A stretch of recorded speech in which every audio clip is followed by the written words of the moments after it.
நீங்கள் வந்து நீங்கள் யார்கிட்டலாம் பழகுறீங்களோ அவங்ககிட்டலாம் உண்மையாக இருந்தால் தான் நீங்கள் ஒரு லட்சியவாதியாக இருக்க முடியும். லட்சியவாதியாக வாழ்வது என்பது உண்மையாக இருப்பது ரொம்ப முக்கியம். நீங்கள் ஒரு கணவன் மனைவி ஒருவருக்கொருவர் உண்மையாக இருக்க வேண்டும். காதலன் காதலி இருவரும் ஒருவருக்கொருவர் உண்மையாக இருக்க வேண்டும். அப்போ தான் நீங்கள் ஒரு லட்சியவாதியாக வாழ முடியும்.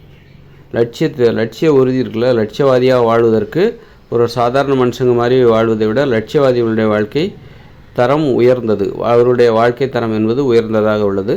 அப்படிப்பட்ட வாழ்க்கை தரம் உயர்ந்த அந்த வாழ்க்கையை வாழ்வதற்கு, லட்சியவாதிகளுடைய அந்த வாழ்க்கை வாழ்வதற்கு மனசில் வந்து உறுதி அதிகமாக தேவைப்படுது. ஒரு சாதாரண மனுஷங்களுக்கு இல்லாத உறுதி அவர்களுக்கு தேவைப்படுகிறது. அதனால் வந்து லட்சியவாதிகள் வந்து லட்சியங்களோடு வாழ வேண்டும். லட்சியம் இல்லைன்னா அவங்களால வாழவே முடியாது. அந்த மாதிரி ஒரு நிலைக்கு அவங்க போயிடணும். அப்படின்னாக்கா என்ன பண்ணணும், உறவு முறையில் வந்து உண்மையாக இருக்கணும். ஒரு கணவனாக இருந்தால் மனைவிக்கோ, மனைவியாக இருந்தால் கணவனுக்கோ உண்மையாக இருக்கணும். அப்போ பழகுறவர்களிடம் உண்மையாக இருக்கணும்.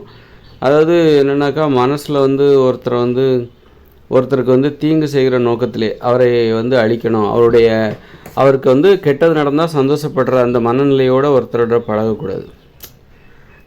அவர்கிட்ட உங்கள் நண்பர்கிட்ட நீங்கள் பழகுறீங்க அப்படின்னா, உங்கள் நண்பர் வந்து ஏதாவது துன்பத்தில் இருக்கார், துயரத்தில் இருக்கார், அவர் வீழ்ச்சி அடைந்தால் நீங்கள் சந்தோஷப்படுகிறீர்கள். ஆனால் நீங்கள் அவர் பக்கத்தில் தான் இருக்கீங்க. அவருக்கு என்ன நடந்தாலும் தெரிஞ்சுக்கிறீங்க. அவர் வீழும்போது சந்தோஷப்படுறீங்க மனசுக்குள்ளே, வாழும்போது வருத்தப்படுறீங்க மனசுக்குள்ளே.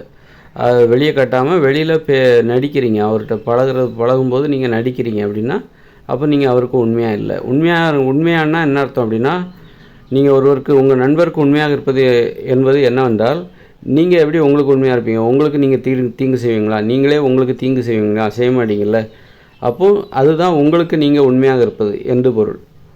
அப்போது அது மாதிரி தான் நீங்கள் உங்கள் நண்பருக்கும் என்ன பண்ணணும், உங்களுக்கு நீங்கள் எப்படி தீங்கு செய்ய மாட்டீங்களோ அது மாதிரி உங்கள் நண்பருக்கும் நீங்கள் தீங்கு நினைக்கக்கூடாது. இதுதான் உண்மையாக இருப்பதுன்னு பொருள்.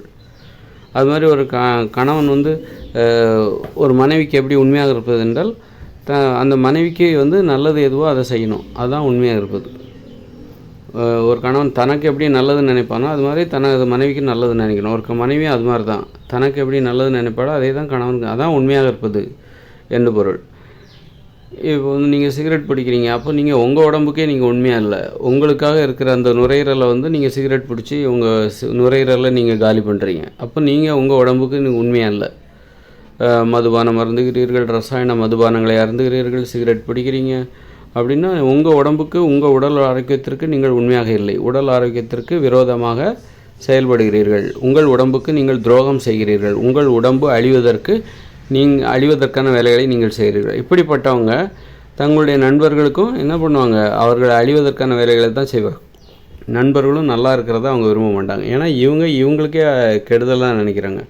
இவங்க வந்து அவங்க உடம்புக்கே கெடுதல் நினைக்கும் போது புகை பிடிக்கிறாங்க, மது அருந்து. அப்போது இவங்க வந்து அவங்க நண்பர்களுக்கும் கெடுதல் தான் நினைப்பாங்க, நல்லது நினைக்க முடியாது.